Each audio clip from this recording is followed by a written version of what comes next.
Good afternoon, dear students. Now, today I am going to teach you significance of economics. It means importance of economics. So, significance को हम importance भी कहते हैं. So, economics has significance in every sphere of human life. The study of economics is essential for everyone, including traders, politicians, employees, bankers, housewives, laborers, etc. So, economics हर जगह important है. If we talk about our human life, it is very important part of human life, as well as study of economics is essential. Essential is जरूरी. Essential मतलब क्या होता है? जरूरी. For every including किस किस के लिए जरूरी है? ट्रेडर्स के लिए, जो व्यापारी हैं, ठीक है. ट्रेडर्स इज मीन व्यापारी. Politicians, you all know, leaders जो होते हैं, पॉलिटिशियन लीडर्स जो हैं. एम्प्लॉयज जो जॉब करते हैं, job holders. Bankers, it means bank में जॉब करने वाले. हाउसवाइफ्स, लेबरर्स जो लेबर्स हैं, एंड सो ऑन.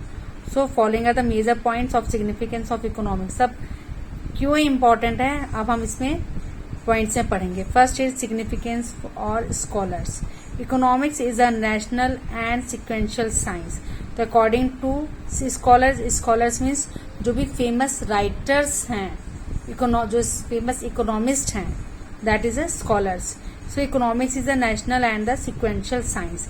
क्या है? इकोनॉमिक्स एक रैशनल एंड सिक्वेंशियल साइंस है. We all know economics is a science as well as economics is a art. तो that is a sequence manner में, इसलिए हम इसे साइंस भी कहते हैं. So it tells about the relationship between the causes and consequences.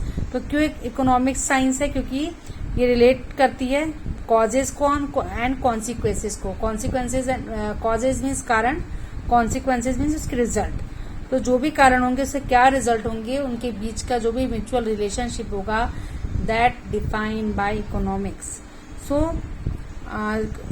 On the basis of which we can analyse various problems and find their solution. तो जो भी रीजंस एंड रिजल्ट्स होंगे, उस रीजन और रिजल्ट्स के कारण जो भी प्रॉब्लम्स होती हैं, उस प्रॉब्लम्स को हम इजिली सॉल्व कर लेते हैं, या we can easily solve. Then second is significance for producers.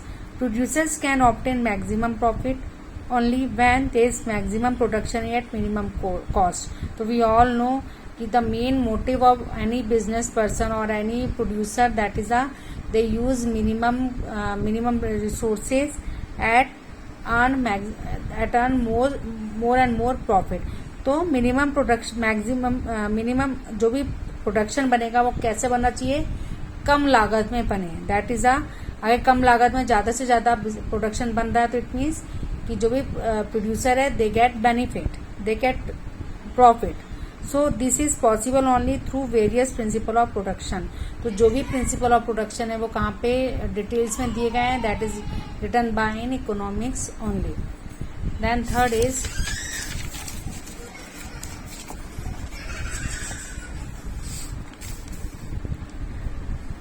significance for planners. So the principle of economics helps the planners in optimum and best utilization of resources available to them. So that is, planners are utilized in planners are they get plan to production, they get plan budget, they get plan price distribution. तो ये planning किसी की भी चीज की हो सकती है. किस किस की? लाइक आपके प्राइस डिस्ट्रीब्यूशन की हम बात करें, या प्राइस डिटर्मिनेशन की बात करें. जो प्राइस डिटर्मिनेशन मीन्स प्राइस को निर्धारित करना. देन और प्लानिंग किसकी हो सकती है? Then planning is how to use minimum resources and get more production. ठीक है, तो इसकी प्लानिंग हो सकती है. तो जो भी प्लानिंग होती है, if you talk about producer, if you talk about any member of society, that planning is it is very important for planning as well as. तो इकोनॉमिक्स प्लानिंग के लिए भी बहुत बेनिफिट होती है उसकी अलग. जब इकोनॉमिक्स में जो भी प्लानिंग किए जाते हैं, तो प्लानिंग हमेशा फ्रूटफुल होती है, हमेशा फायदेमंद होती है, बेनिफिशियल होती है जो भी प्लानिंग कर रहे होते हैं. Then importance in administration. The administration always tries to maximise the benefit of the society. So for this, it is important that the sacrifice made by the society should be the least and maximum profit should be derived from the public activities. Therefore, the available resources should be used in such manner that they may be increased in economic welfare and security and peace may be maintained. तो importance of administration में, what is administration means,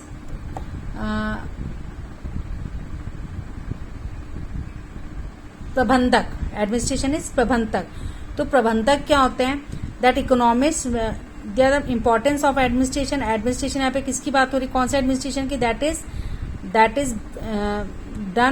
is doing work for society. तो जो भी society के लिए काम करना है, इट मीन्स इकोनॉमिक्स का मेन मोटिव होता है कि that is do all work done by society only. तो सोसाइटी में जो भी काम हो रहे हैं वो कैसे होने चाहिए? जो भी रिसोर्सेज यूज किए जा रहे हैं, that is resources is useful for every people. जो भी प्रोडक्शन बन रहा है वो एवरी पीपल उसे यूज कर सकें. Then in economy welfare and secure manner that में भी इंक्रीज इन इकोनॉमी वेलफेयर.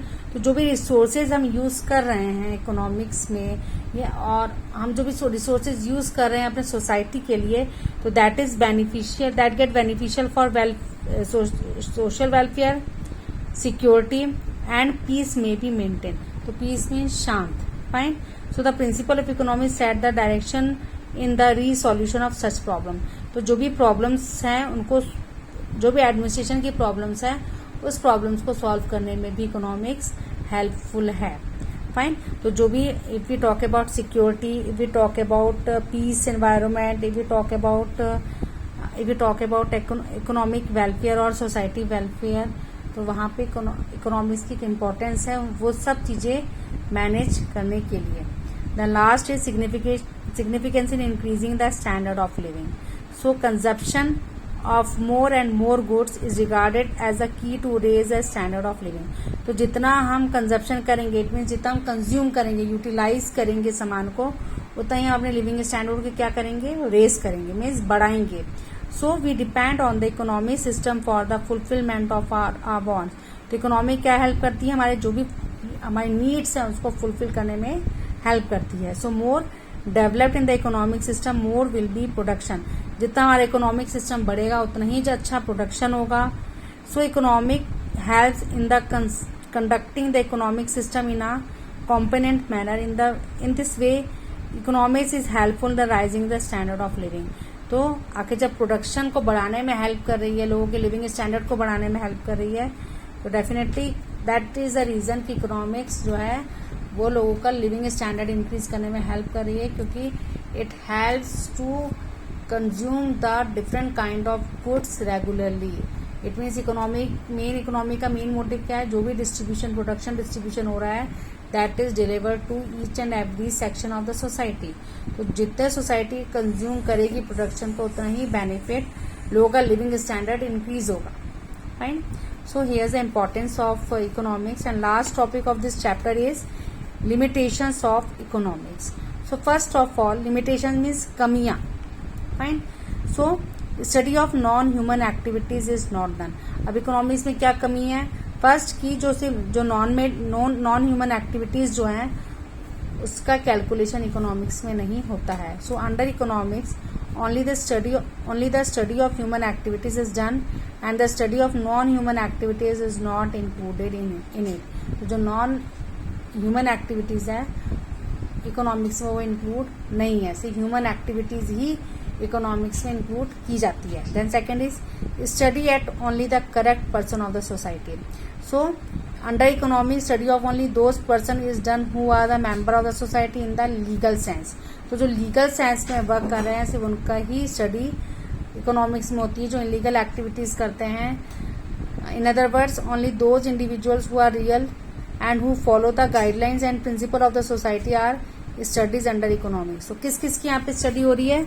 जो रूल्स एंड रेगुलेशंस को जो फॉलो करते हैं, जो गाइडलाइंस एंड प्रिंसिपल्स को फॉलो करते हैं, उनकी ही सिर्फ इकोनॉमिक्स में उनका ही स्टडीज होती है, रादर देन कि जो लोग फॉलो नहीं कर रहे हैं रूल्स एंड रेगुलेशन की, उनकी स्टडी इकोनॉमिक्स में नहीं होती है. Then third is study of economic activities only. Study of only economic activities of man is done under economics. Non economic activities are not studied in economy. तो जो भी पैसे से रिलेटेड है, वेल्थ से रिलेटेड है, सिर्फ उसकी स्टडी ही इकोनॉमिक्स में होती है.